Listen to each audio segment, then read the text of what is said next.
Hello, my name is Kaylee Alvarez. I currently attend Kirkwood Community College, mostly online, but some of you might have seen me around and at the rec center and stuff. And basically, I'm here to tell you my story and help you guys become more aware of sexual assault and basically everything that surrounds it. So, last year, my freshman year in college, I decided to attend I was a college athlete. I was an athlete all throughout high school. Track and cross country were my main go-tos. I was, one of the best in the state at the time, and I wanted to race competitively in college as well. I had started there, and my year was really great, and I really enjoyed it, and I made a lot of friends really fast. And one of my friends, someone that I became very close to, he was someone that I instantly connected well with, and it turned out that it was super cool and convenient because he was also on the track team. And I had actually met him at a party. And at this party last year, I was very innocent going into college. I didn't go to parties in high school, I didn't drink, I didn't smoke, I didn't really do anything. And at this party, he had kind of, asked me if I had wanted to try smoking. So I had taken up that, and that's kind of how I had ended up bonding with all of them. It was just like a pastime. And about a week progressed, and we were all super cool. I was hanging out with them all the time, and we have a frat house on our college campus, and it's called TKE, and it's kind of known for the parties it throws. So it was Friday night, and Teak was hosting a party that night, and everybody was going. It was just kind of a pastime that we do. And we decided to pregame before we went. And I guess it's easy for me to say that I know my limit, and I knew how much I could drink and whatnot. But we had drank quite a bit, and I remember getting to Teak, walking to Teak. I remember being in Teak, and it's really loud. Music is bumping the whole time, lights, and there's just everyone there, so it's just super social. But the next thing that I remember was someone had brought me a drink, and first mistake, something I will never do again, is I drank it, and I remember nothing after that. So I strongly believe that I was drugged. And from Chris's dorm to Teak, it's about a 1.5 mile walk. I do not remember walking there at all. I don't remember getting from Teak to Chris's room. And then Chris's bed is also a lofted bed, so it's way up in the air. You have to climb a ladder and stuff, and I have no idea how I got up there. I'm assuming, honestly, that he had help. But the next thing that I personally remember, waking up, and I was fully naked, and so was he, and he was on top of me, and he was inside of me, and was holding my arms down at my sides. And I remember coming through, and the first thing on my mind was just panic. Where am I? How did I get here? But then it was just instantly, a second reaction was pain. I was in a lot of pain, searing pain. And I remember I pushed him off of me, and he had looked at me very confused, and get this, guys, he asked this question. He said, "You're not even gonna let me finish." And that's something that kind of really replays through my head quite often, because who rapes someone and then asks the victim if they can finish?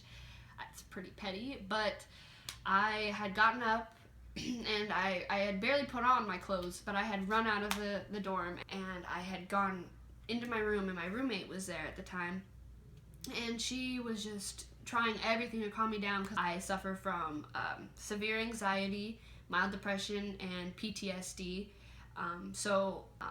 I just was just a mess. Anxiety attack, just the usual things, and she was trying to calm me down, and I really could not calm down. And then I think it's honestly safe to say that it was the days following that made everything really, really bad, because I remember taking showers and spending an 1.5 hours in the shower and just sitting there and scrubbing my skin and scrubbing and scrubbing and scrubbing, because it was just to do anything to get like that person's presence off of you and make your body feel like yours again. And I remember not eating. I ended up losing 25 pounds, and I went like 4 or 5 days without any sleep at all, like just because nightmares, night terrors and stuff. I didn't run the rest of the cross-country season because this was, pretty early into my first semester, which would have been cross season. Then I ended up getting injured because I wasn't taking care of my body. Same with track. Track season started and I got injured because I wasn't taking care of my body. I failed out of, I think, 2 classes out of the 5 I was taking. My GPA dropped tremendously, and I fell very hard to alcohol. To try and numb my pain. I fell to smoking, drugs to try and escape the reality that I was currently living, especially having to be on campus and be a teammate to my rapist. And usually when I tell people this story, they ask me, why didn't I get a rape kit done, or why didn't I press charges? And the best response, it's hard for people who haven't been in my shoes to understand, but the best response I can give is, I was going to a private school, NCAA, a D3 collegiate level of athletes, and he was a nationally ranked athlete and I was a nobody. I had seen, I think, total last year, between me and other people, there was 4 people I knew of, including me, that were sexually assaulted by athletes. One of those people was sexually assaulted by a wrestler at Coe College, and they decided to hide it the best they could.